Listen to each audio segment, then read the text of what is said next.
আমরা যে শাসনতান্ত্রিক ব্যবস্থার পরিবর্তনের জন্য এই জুলাই গণ অভ্যুত্থানের পূর্ব থেকে আমরা বলে আসছিলাম যে একটা ভারসাম্যপূর্ণ সংসদ এবং সেখানে দ্বিকক্ষ বিশিষ্ট সংসদ এবং উচ্চ কক্ষ সেটা সংখ্যানুপাতিক পদ্ধতিতে প্রতিনিধিত্ব নিশ্চিত করা সেটি এই ঘোষণাপত্রে রয়েছে। এখানে বিএনপির সাথে আমরা দীর্ঘদিন লড়াই সংগ্রাম করেছি। গত বছর রোজার ঈদের সময় এখানে বিএনপির মহাসচিব সহ শীর্ষ নেতৃবৃন্দ আছেন, তাদের কারো যদি মনে থাকে, মাহাদি আমিন ভাই ইয়ং মানুষ, তার মনে থাকতে পারে, আমি বিএনপি চেয়ারম্যানের উপস্থিতিতে বলছিলাম যে এই সংস্কারের প্রয়োজনীয়তা ফিল করে 31 দফা, বিএনপির 10 দফা থেকে 27 দফা, সেখান থেকে 31 দফা যুগপৎ আন্দোলনের একটা কর্মসূচি নির্ধারণ করেছিল বিএনপি। জুলাইয়ের পরে এই সংস্কারের মাত্রাটা এবং চাহিদাটা আরো ব্যাপক আকার ধারণ করেছে।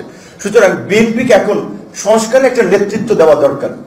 এটা পরিষ্কার যে আওয়ামী লীগ এবং বিএনপির সময়ে যেমন এনটি আওয়ামী লীগ থেকে অনেক মানুষ বিএনপি না করলেও বিএনপিকে সমর্থন করত, এই মুহূর্তে কিংবা গণ অভ্যুত্থান পরবর্তী সময়ে একটা সুসংগঠিত রাজনৈতিক দল হিসেবে, রাষ্ট্র পরিচালনার সক্ষম দল হিসেবে বিএনপির বাইরে আমাদের সামনে বিকল্প কিছু না থাকায় আমরা কিন্তু সবাই বিএনপিকে সেইভাবে সমর্থন করেছি। কিন্তু বিএনপি অনেকখানি দুর্বলতার পরিচয় দিয়েছে, অনেকখানি ব্যর্থতার পরিচয় দিয়েছে সংস্কার প্রশ্নে নেতৃত্ব দিতে।